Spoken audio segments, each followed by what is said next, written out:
انسانی تاریخ کا پراسرار ترین واقعہ جس کو اب 113 سال سے زیادہ ہو گئے ہیں مگر اب بھی سائنسدانوں کو معلوم نہیں ہو سکا کہ وہ آخر ہوا کیسے۔ یہ 30 جون 1908 کی بات ہے جب سائبیریا کے علاقہ ایوونکی کے رہائشیوں نے آسمان پر نیلے رنگ کی روشنی کی حرکت کو رپورٹ کیا تھا جو ان کے بقول سورج جتنی زیادہ تیز تھی۔ روشنی کی رپورٹ کے 10 منٹ بعد ایسی گرجدار آواز سنائی دی جسے بھاری توپ خانے سے گولہ باری کی جا رہی ہو۔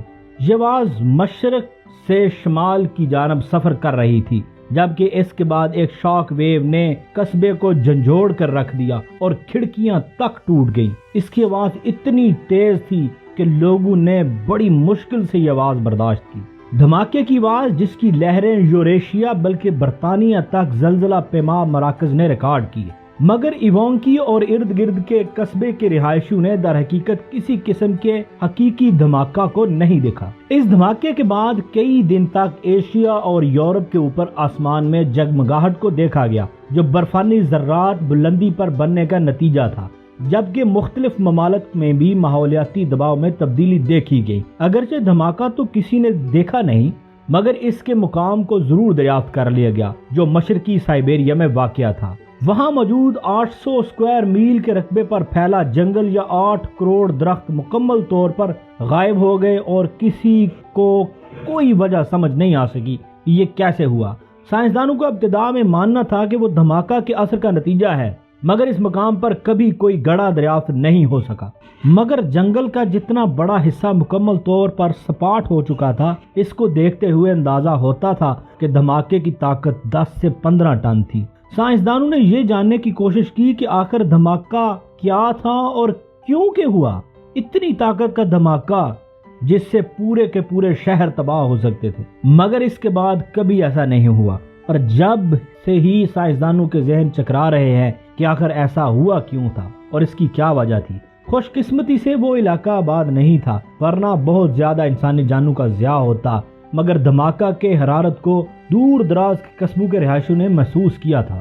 اس واقعے کے ایک عینی شاہد نے کہا کہ آسمان 2 حصوں میں تقسیم ہو گیا تھا اور جنگل کے اوپر آسمان کا شمالی حصہ آگ سے بھرا ہوا تھا۔ اس کا کہنا تھا کہ اس وقت ایک آسمان میں ایک دھماکہ ہوا اور بہت بڑا کریش ہوا، ایسا کریش جس کو سن کر لگتا تھا کہ آسمان سے پتھر برس رہے ہوں یا گنوں کی فائرنگ ہو رہی ہو۔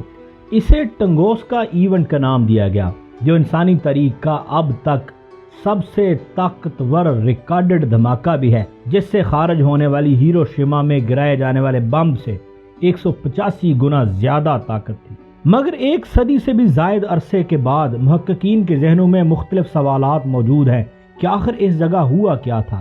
کچھ سائنسدانوں کا ماننا ہے کہ ایک سیارچہ اس دھماکے کی وجہ تھی مگر اتنے بڑے خلائی جسم کے شواہد اب تک دریافت نہیں ہو سکے۔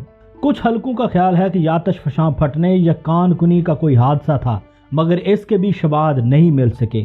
در حقیقت سریبا کے اس خطے کا موسم ڈرامائی قسم کا ہے جہاں موسم سرما کا دورانیہ بہت طویل ہوتا ہے جبکہ گرمی کا موسم بہت مختصر ہوتا ہے، جس کے بعد سطح میں ایسی تبدیلیاں آتی ہیں جن نے اس جگہ کو ناقابل رہائش بنا دیا ہے بلکہ وہاں پہنچنا ہی بہت مشکل ہے۔